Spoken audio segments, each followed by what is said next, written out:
की हो चाहे एनडीए की हो, मुख्यमंत्री तो हम ही रहेंगे। माननीय मुख्यमंत्री जी नीतीश कुमार हैं और मुख्यमंत्री नीतीश कुमार जी से छात्रों का काफ़ी गुहार हम लोग भी लगाते थे कि आप मुख्यमंत्री हैं, सरकार की तरफ से जो भी दावे या क्रेडिट लेने की हो कोई भी मचाल ले हो, लेकिन इतना जरूर है कि पूरक परिणाम जारी नहीं हुए। TRE-1 में भी जो सीट का आंकड़ा था 4700 पदों की सूची शिक्षा विभाग से गई और BPSC ने मात्र 2773 लोगों का रिजल्ट दिया।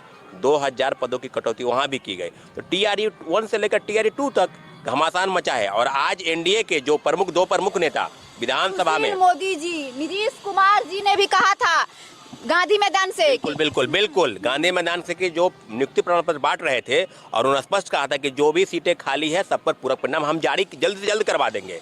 तो जब मुख्यमंत्री जी के कहने पर बातों का भरोसा नहीं रहे तो आप समझ सकते हैं, ये ना कहा ना कि पलटी मारने की बात है। तो इस बात पर शिक्षक अभ्यर्थी समझ चुके हैं कि आप कहीं पलटी मारने का, आप किसी नेता पर क्या भरोसा करेंगे।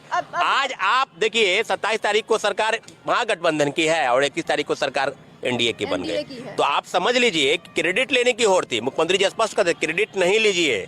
हो सके तेजस्वी यादव जी क्रेडिट ले रहे हो, उनके आरजेडी के नेता क्रेडिट लेना चाह रहे हो, लेकिन इतना जरूर है सरकार किसी के भी बने, एनडीए की हो या महागठबंधन की हो, आपको मतलब नहीं है। बिल्कुल मतलब नहीं है। चाहिए बिल्कुल मिल रहा है। बिल्कुल हमको मतलब न एनडीए से है न महागठबंधन से। सरकार की जो समीक्षा अगर आप कर रहे हैं, समीक्षा इतना जरूर है कि पूरक परिणाम नहीं जारी करके ये लोग कुंडली मार के बैठे हैं। और 2-3 प्रमुख नेता की हम चर्चा करेंगे। विधानसभा में और विधान परिषद में जो विरोधी दल के नेता थे सम्राट चौधरी और श्री विजय सिन्हा जी, आज दोनों बिहार के डिप्टी सीएम हैं। तो क्या किस बात की कुंडली मार के बैठे हैं भाई। आप तो स्पष्ट बोलते थे चिल्ला चिल्ला कर प्रेस के सामने कि पूरक परिणाम जारी होने चाहिए थे, डोमिसाइल नीति लागू करवा देंगे, फर्जीवाड़ा हुआ। अब क्या हो गया, आरजेडी ऑफिस के पास छोड़िए, अभी बीजेपी कार्यालय के पास लोग गए थे, 3 दिन पहले हम लोग गए थे, पुलिस के द्वारा हटाया गया और हजारों की संख्या में अभ्यर्थी थे और पुलिस द्वारा जबरदस्ती उनको हटाया गया। कोई बात करने के लिए तैयार नहीं है।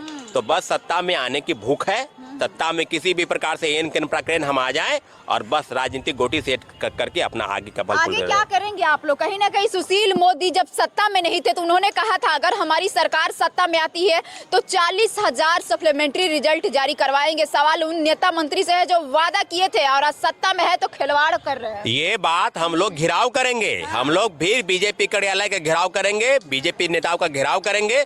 जितने भी शिक्षक अभ्यर्थी हैं पूछेंगे उनसे सवाल, और प्रेस के साथियों से भी आग्रह है कि आप एक बार सवाल उनसे पूछ लीजिए कि जब आप सरकार में नहीं थे तो बोलते थे। बोल रहे छात्रों को पेशेंस रखना चाहिए। जब सरकार एक दिन में बनती है और गिरती है तो फिर छात्र पेशेंस क्यों रखेंगे। यही बात तो है ना भाई, यहाँ कौन सरकार में नहीं रहे या कौन चलाएगा, तो हम लोग को सरकार से मतलब नहीं है। अगर आप सरकार में है, अभी सरकार सवाल एनडीए से होगा, अगर सत्ता में आप नहीं थे तो आप बोलते थे, अब आ गए हैं तो आप कुंडली मार के बैठे हैं। टोटल अगर कहा जाए तो 14,700 पदों पर TRE-2 में सारी सीटों पर शिक्षा विभाग से सूची गई थी बीपीएससी को, और बीपीएससी रिजल्ट जब नहीं निकाली तो वापस लिया गया चिट्ठी। तो चिट्ठी के सवाल पर बिहार सरकार, देखिएगा एक नोटिस भी निकला है कि अगर आप शिक्षक अभ्यर्थी आंदोलन करेंगे, प्रोटेस्ट करेंगे, घेराव करेंगे तो आपको चिन्हित करके अगली परीक्षा में बैठने से वंचित किया जाएगा। और जितने भी छात्र नेता है सबके ऊपर कार्रवाई करने की भी चिट्ठी आई है। लोकतंत्र की हत्या है ना, सबको अपना अधिकार लेने का हक है और सब लोग आंदोलन कर सकते हैं। ये कहाँ तक उचित है कि छात्रों को चिन्हित करके अगला एग्जाम में बैठने नहीं दिया जाएगा। एक तो उनके भविष्य के साथ खिलवाड़ किया जा रहा है, दूसरे तरफ वो आवाज उठाने जाते हैं तो कहा जाता है कि आप लोगों को अगला एग्जाम में बैठने नहीं दिया जाएगा। ऐसा क्यों। ये बात तो अगर कार्रवाई करने की बात है तो मुख्यमंत्री जी पर कार्रवाई करवा दीजिए। मुख्यमंत्री जी तो बोले थे ना कि सप्लीमेंट्री रिजल्ट जारी करवाएंगे और थोड़ा इंतजार कीजिए, सब पूरा हो जाएगा। तो फिर अब किसी के कहने पर क्या होगा। आप चिट्ठी किसको चिट्ठी निकाल रहा है, शिक्षा विभाग। शिक्षा विभाग क्या सरकार से ऊपर है क्या।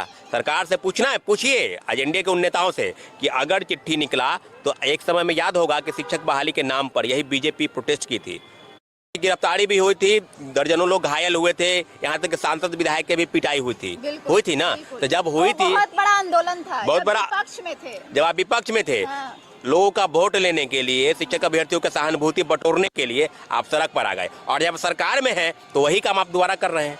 तो फिर मांग क्यों नहीं करें। शिक्षकों को पिटवाने का काम कर रहे हैं। अगर आप कह रहे हैं कि मांग तो जायज है ना। अगर गलत कहीं हुआ तो क्या सड़क पर लोग आंदोलन नहीं करेंगे, क्या सड़क पर हम नहीं उतरेंगे। ऐसा तो नहीं है कि तानाशाही रवैया से लोकतांत्रिक तरीके से जो लड़ाई लड़ी जा रही है वैसा ही मांग हो रहा है। ऐसा तो नहीं है कि शिक्षक अभ्यर्थी हाथ में लाठी डंडा लेकर घूम रहे हैं, ऐसा तो कुछ नहीं है।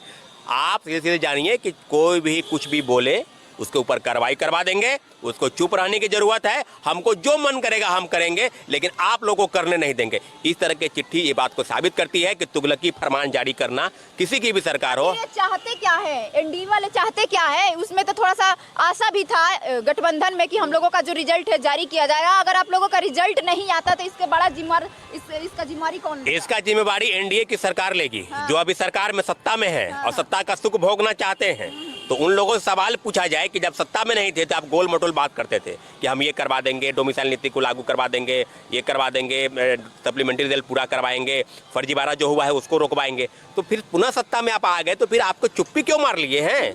चुप्पी किस बात की है? आपको किसी से डर है क्या? अगर के पाठक गलती करे उनके ऊपर कार्रवाई करवाइए। अब्दुल बराज जी गलती करे तो बड़ा अधिकारी गलती करे तो उसको नहीं। आए निहत्थे जो छात्र है, जिनको रोजी रोटी की जरूरत है, जिनको नौकरी की आवश्यकता है, उनके उज्जवल भविष्य की कामना आप सिर्फ शब्दों से करेंगे, प्रेस के माध्यम से करेंगे? करना है आपको एनी हाउ पूरक परिणाम जारी करने पड़ेंगे।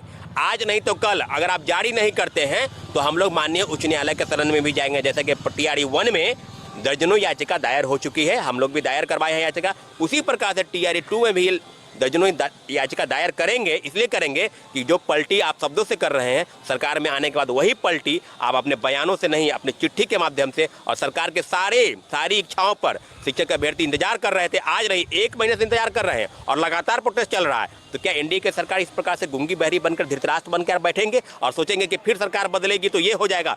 ये लोग इंतजार कर रहे हैं। सिर्फ राजनीतिक गोटी सेकने के चक्कर में ही लोग रहते हैं, सिर्फ वोट बैंक से लोग मतलब है। और एक सवाल उसी विभाग से सब रिजल्ट निकल रहा है, लेकिन टीआरई 2 का नहीं निकल रहा है, आखिर क्यों? यही बात हम कह रहे हैं। अभी कुछ दिन पहले जो है ईबीसी यही लोग षड्यंत्र रचे हैं। मना कर दिया गया है, विभाग को मना कर दिया गया है कि